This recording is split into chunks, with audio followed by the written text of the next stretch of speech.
The case for the Royal Australian Navy to convert HMAS Canberra to fly F-35B Stovl aircraft.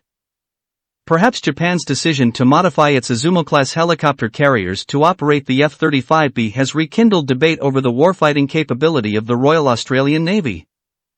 Comment below and let us know your thoughts on Australia operating F-35B Stovl aircraft. Japan's Ministry of Defense said in a September 30, 2021, news release that the U.S. Marine Corps F-35B, capable of short takeoff and vertical landings, or Stovl, conducted landing and takeoff tests on the JS Izumo aircraft carrier between the 3rd and 7th of October 2021. The U.S. ally, Japan, has ordered 42 F-35B out of 157 F-35s it is acquiring. Japan already has 8 Stovl jets on contract for delivery beginning in 2024, with the latest Japanese defense budget allocating funding for a further 4 aircraft in the 2022 fiscal year. Japan's government has already allocated $60 million for additional work to convert the Izumo into an aircraft carrier. As reported previously, Japan will retrofit Raytheon's Joint Precision Approach and Landing System, costing $32.3 million.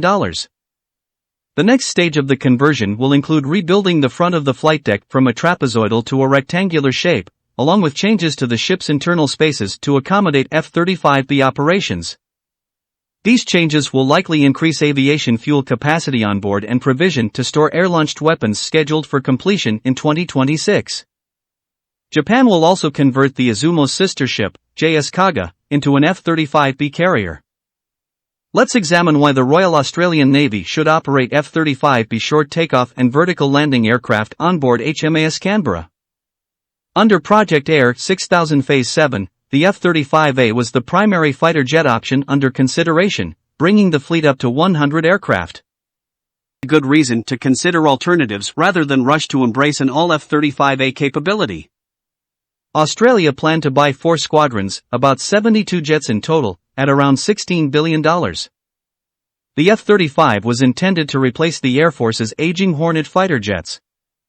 Unless Australia can strike quickly and deeply into the South China Sea, Australia cannot guarantee the safety of its exclusive economic zones and the Pacific region itself.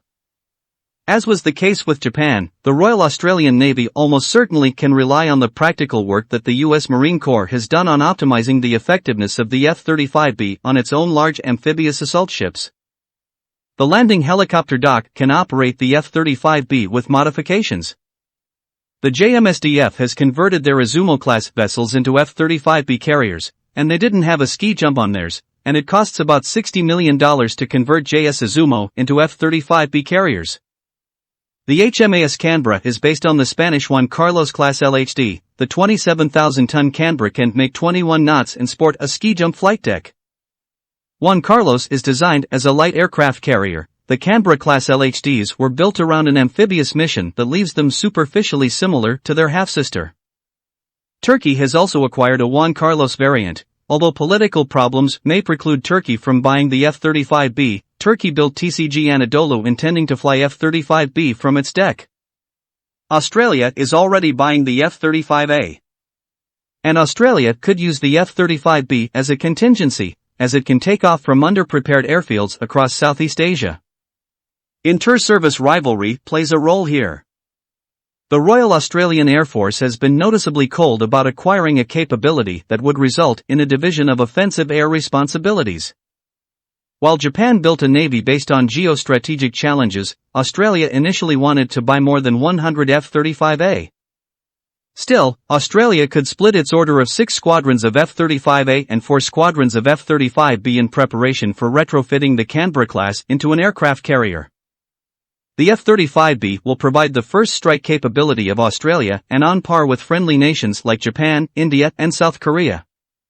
Thanks for watching. Be sure to subscribe and follow us on Twitter, Facebook, YouTube, and Instagram.